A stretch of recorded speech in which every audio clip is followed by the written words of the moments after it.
दुनिया अभी वैश्विक मंदी और आर्थिक दबाव से पूरी तरह बाहर भी नहीं निकली थी कि मिडिल ईस्ट से आई नई तनावपूर्ण खबरों ने बाजारों की चिंता बढ़ा दी है।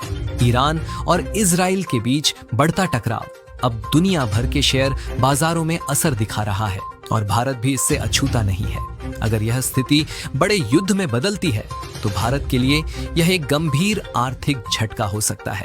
हालांकि फिलहाल भारत के पास अच्छा विदेशी मुद्रा भंडार मौजूद है, इसलिए तुरंत डरने की जरूरत नहीं है। लेकिन सबसे बड़ा सवाल यही है, इस पूरे घटनाक्रम का असर आपकी जेब, आपकी रसोई और आपके निवेश पर कितना पड़ेगा। आइए इसे आसान भाषा में समझते हैं। मिडिल ईस्ट में होने वाला कोई भी तनाव सिर्फ उसी इलाके तक सीमित नहीं रहता, इसका असर पूरी दुनिया की अर्थव्यवस्था पर पड़ता है। इजराइल और अमेरिका की कार्रवाई के बाद ईरान की जवाबी प्रतिक्रिया से हालात और ज्यादा तनावपूर्ण हो गए हैं और स्थिति लगातार बिगड़ने की आशंका बनी हुई है। ऐसे में भारत के लिए यह जानना जरूरी है कि ईरान हमारे लिए कितना महत्वपूर्ण देश है। भारत और ईरान के रिश्ते कई दशकों पुराने हैं। 1950 में दोनों देशों के बीच आधिकारिक संबंध स्थापित हुए और 1970 के बाद व्यापारिक सहयोग और मजबूत हुआ। अंतर्राष्ट्रीय प्रतिबंधों के बावजूद दोनों देशों ने आपसी व्यापार जारी रखा,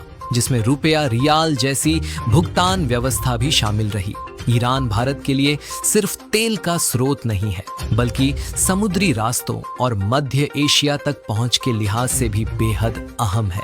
इसी कारण भारत ने ईरान के चाबहार बंदरगाह में निवेश किया, जो अफगानिस्तान और मध्य एशिया तक पहुंच का एक अहम मार्ग है। अब जानते हैं कि भारत ईरान से किन किन चीजों का आयात करता है।